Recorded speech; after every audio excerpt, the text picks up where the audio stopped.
I was 19 when I got sent to prison. Months, years, decades. It was the worst of the worst. I got sent to Holloway prison, and I saw stuff that nobody should experience ever. Tracy Felstead speaking last year, just one of thousands of totally innocent sub-postmasters falsely prosecuted by the Post Office and Fujitsu on the basis of two colossal lies. First, their Horizon computer system was reliable. Second, it wasn't possible to centrally alter the accounts of sub-postmasters. But tonight we reveal a single document which blows apart those two lies, which the Post Office and Fujitsu covered up for decades. It just makes me feel physically sick, really. It's just sickening for all the distress and victimisation of the group, of all of our group have been over the years, and they've had this document in their possession that they've never revealed. It's hard to describe this, the covering up of this document, failure to disclose it, as anything other than a lie. It's downright deceptive and, frankly, evil. And here it is, dated August the 31st, 2006. It's a contract between the Post Office and Fujitsu. Specifically, it proves the Post Office was so worried about potential bugs in the Horizon system, it had a deal with Fujitsu headquarters here in Bracknell for penalty payments from them. On page 17, what appears to be Fujitsu's liability is set out. Penalty payments of £100 and £150 for each anomalous transaction. You're talking about potentially tens of thousands of them every day. The bill could cripple the entire company.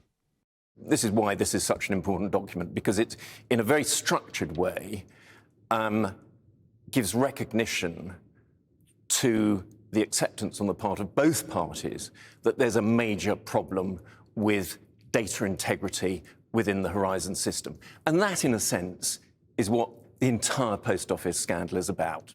Instead, Fujitsu and the Post Office covered that up, blamed the sub-postmasters, lied to the world that the system was reliable. Now note the date of the contract, 2006.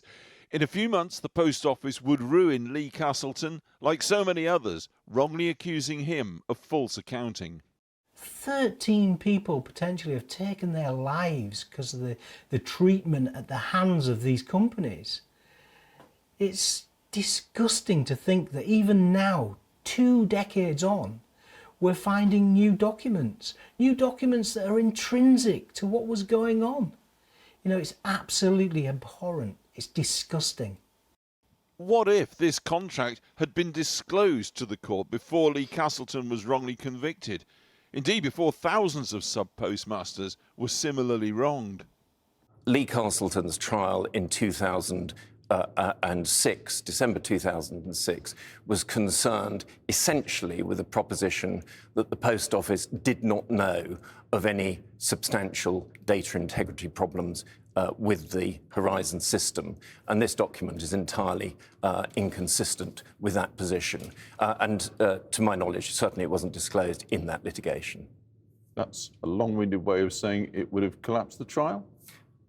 Yeah. And so to their second lie, the Post Office and Fujitsu stating you can't centrally change the sub-postmasters' accounts, so they must be thieves. Untrue. Fujitsu and the Post Office knew it was untrue, and here's how we know. Page 13 of the 26-page contract has a section called Amending Centrally Held Data. It then explains how, if Reconciliation Service identifies that any transaction data held on the central database located at the data center is found to be inconsistent when compared to the records of the transaction that was completed at the branch, the Reconciliation Service shall obtain authorization from the Post Office prior to amending the centrally held transaction data. There it is in black and white. If Fujitsu gets the Post Office go-ahead, it can alter sub-postmasters' accounts centrally. I'm not a person who's spent his career crying wolf or exaggerating issues, but I think this is dynamite. It's dynamite because it completely contradicts and undermines the assertion that there was no capability to amend branch accounts. And that not only was there that capability, but it was built into a contract. The Post Office said it was not possible. Well, this document seems to recognise explicitly that it was possible, and all it required was a Post Office agreement to such corrections. Fujitsu told us they can't comment whilst the public inquiry is going on. The Post Office said it apologises unequivocally for causing so much hurt, and they're working transparently for full financial redress for those affected. I hope with all my heart that the courts, the police and the regulators find it fit to make these people accountable for all the injustice that they've served on a group of victims that didn't deserve to be treated this way. Fujitsu's British boss appeared at the inquiry full of apologies. Fujitsu apologises and is sorry for our part in this appalling miscarriage of justice. But wasn't cross-examined about this contract. Parliament, though, now has the chance to put that right on January the 6th, when Mr Patterson appears before MPs. We can go back now to our main story this evening, the Post Office scandal document, which reveals the Post Office and Fujitsu knew about the ability to change sub-postmasters' accounts centrally and that the Horizon accounting software could produce errors. Well, joining me now is Labour MP Liam Byrne, chair of the Business and Trade Committee, who's been working to get justice for the victims of the Post Office scandal. Liam Byrne, can I just ask you, first of all, what do you make of this? Well, look, if these documents are true, what they show is that not only was there widespread knowledge within the Post Office that remote access to change these accounts was possible, it shows that the knowledge was so widespread that people had actually written a contract with Fujitsu to fix the problem. Yet for the next 10 years, the Post Office continued to prosecute innocent sub-postmasters and then, of course, sought to defend their ignorance in court when they took Mr Bates to court. So what this would show is that it was almost common knowledge that this issue of remote access was possible throughout the Post Office. I mean, how does this information change things, do you think? Well, I think it does a couple of things. So it obviously means that the Post Office is in the line now for prosecution for perjury, or some of its witnesses are.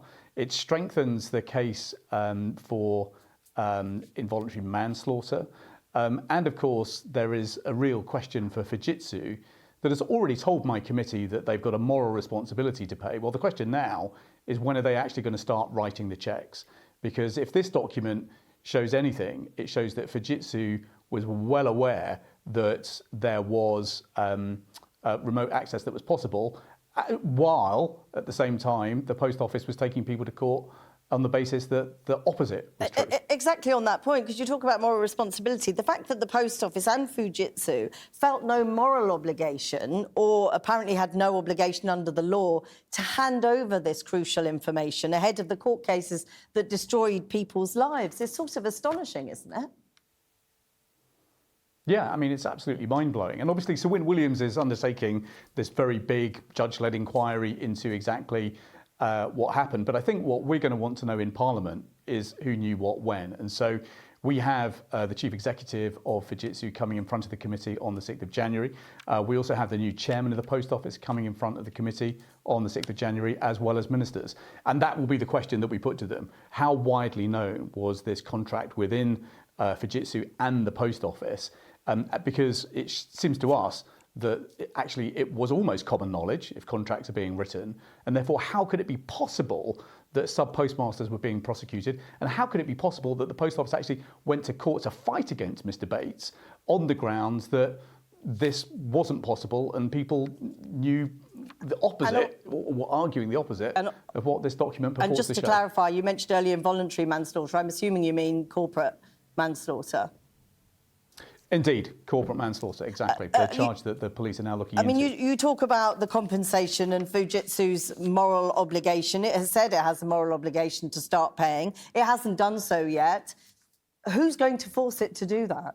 Because at the moment, it's taxpayers doing the heavy lifting, isn't it? Exactly, and certainly that is one of the things that our committee will be trying to force. I mean, we believe now that since this scandal broke, Fujitsu have actually enjoyed literally hundreds of millions of pounds of new contracts and new contract extensions. We think the bill for redress for sub-postmasters will total something like £1.6 billion. And so the question has got to come, when is Fujitsu going to start writing the checks to the taxpayer for the incredible injustice that they helped cause?